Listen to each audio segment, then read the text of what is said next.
section instructional writing. So today we're going to be learning how to read as a writer. So are we going to start with our spellings first, Mrs. David? Today's spellings, the first spelling I'd like you to spell for me please is use. Use. And some of you already know this, but it starts with our split diagraph, oo sound. Oo. So we've got our split diagraph, oo, use. So you can have a line of use, please. And then the second one, please, Miss Oliver, is using. So that's going to have our oo sound at the beginning, but I can't have my split diagraph because I'm going to put ing on the end. So I've got my use and then ing. Using. Can I have a line of using, please? Brilliant, Miss Oliver. That's our spellings done. Now let's have a look at our story map and box it up to read as a writer. And this is something that we do in class every time we do our talk for writing. So this is our story map. Now let's box it up for structure. Let's focus first of all on the title, please. Where is the title? So this section here we call the title. I'll write title. And every set of instructions would have a title, wouldn't it, Miss Oliver? It would, yes. So the next section I can see is this section here. And this section here is called the opening. Or, in a non-fiction text, we might call this section the introduction. Intro. I'm going to write intro for introduction. Brilliant. And you can see in the introduction, if you look at it, you can see that within the introduction we need to have our rhetorical questions. And you can see both of those there. And then an explanation for what the instructions are for comes here. The next section, Miss Oliver, is the you will need section. This is the red section on our text map. And in the you will need section, we've got something here, Miss Oliver, which is called a semicolon. And this semicolon here, we haven't, oh sorry, I apologise, it's a colon.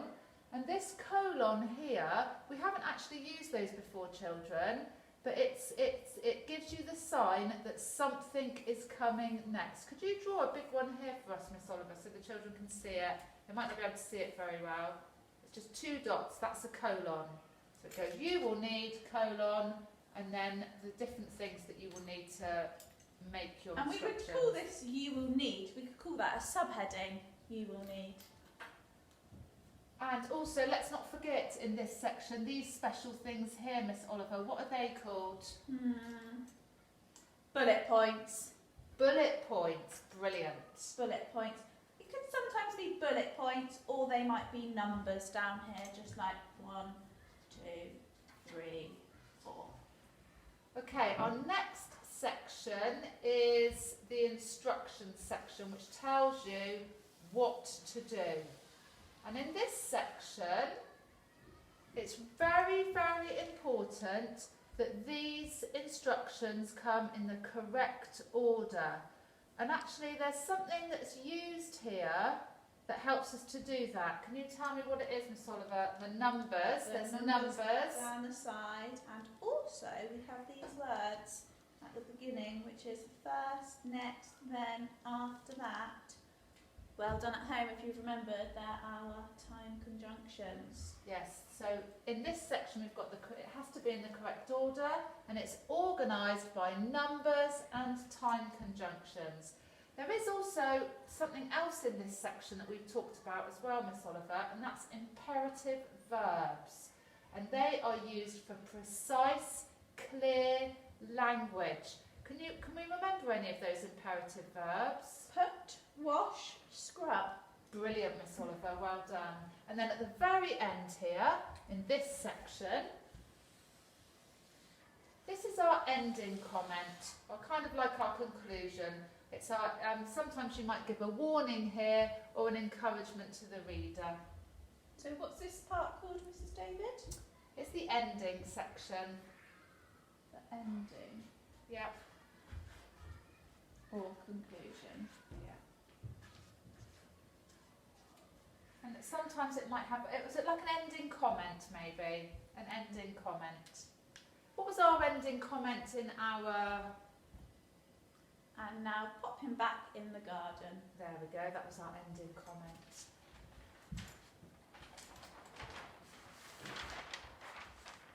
Okay, so in our text, we have...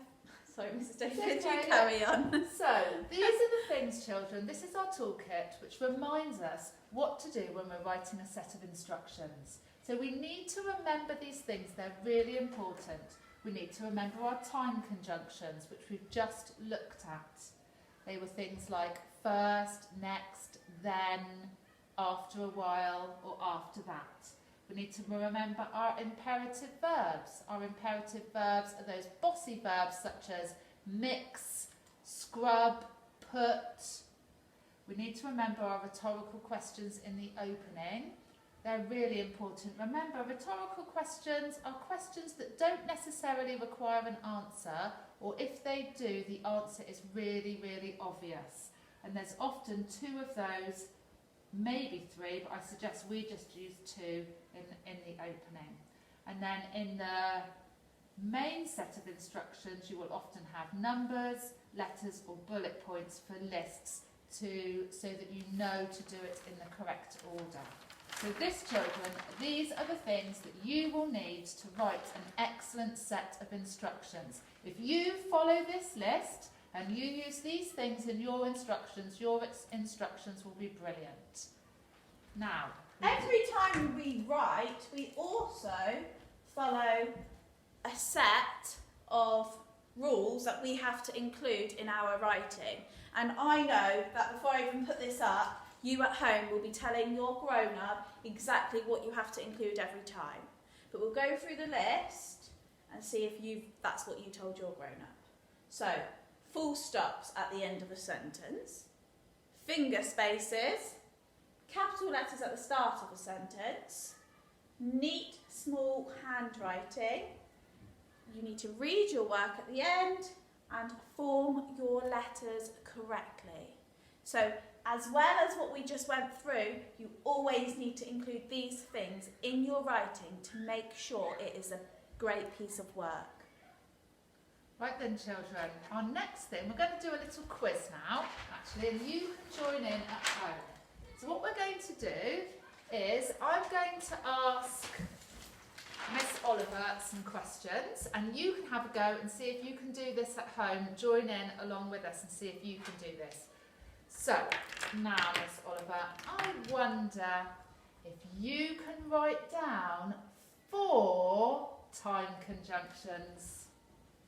Okay. See if she can do it, children. You have a go at home. See if you can write down in your books 4 time conjunctions. I know you can. We've looked at these lots of times now. See if you can beat Miss Oliver.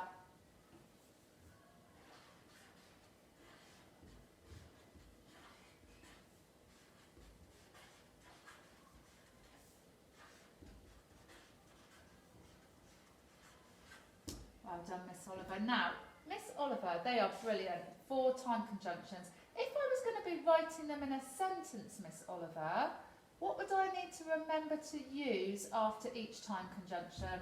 A comma, Mrs. David. So after each one, you would have a comma, and then you would continue your sentence. And if this was the start of my sentence, Miss Oliver, what would I need to remember at the start of each one? I would have capital letters at the beginning of each one. If it was the start of a sentence. So Brilliant, we Miss have Oliver. Next, then, after that. Remember, after that is just one time conjunction because it can be a phrase, and finally. Brilliant. Right. The next question on my list, Miss Oliver, for you, and for you children at home. Ready? I would like you to see if you can write down 4 imperative verbs. See if you can beat Miss Oliver.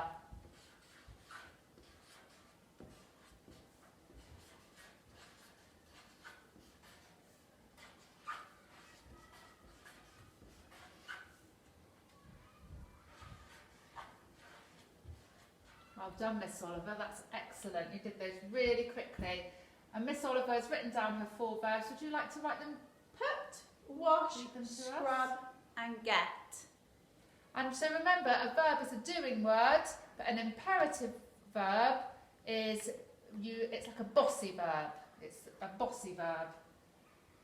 Right, question number 3. This one's a bit harder, but I reckon you'll be able to do it, and you will be able to as well, children. Can you write down a rhetorical question for me, please? A rhetorical question. Remember, it's a question that doesn't really need an answer, and if it does, the answer's often really, really obvious. Have a go.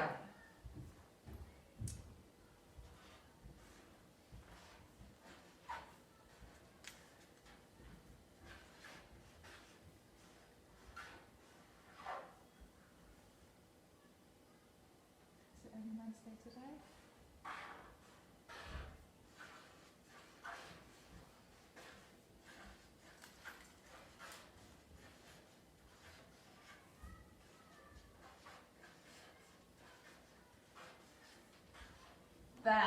There we go, Mrs. David.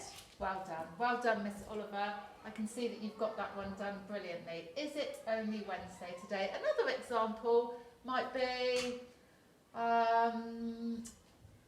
well, Maddie's room is always a mess, so I might say, is this room really still messy, Maddie? I know it's still messy. I don't really require an answer to my question. And are there any more? No, I think we've finished the quiz. 3 questions on the quiz. So, children, next time when we do our writing, you'll be actually starting to plan and write your own instructions. How exciting! Have a great day, and we'll see you tomorrow. Bye.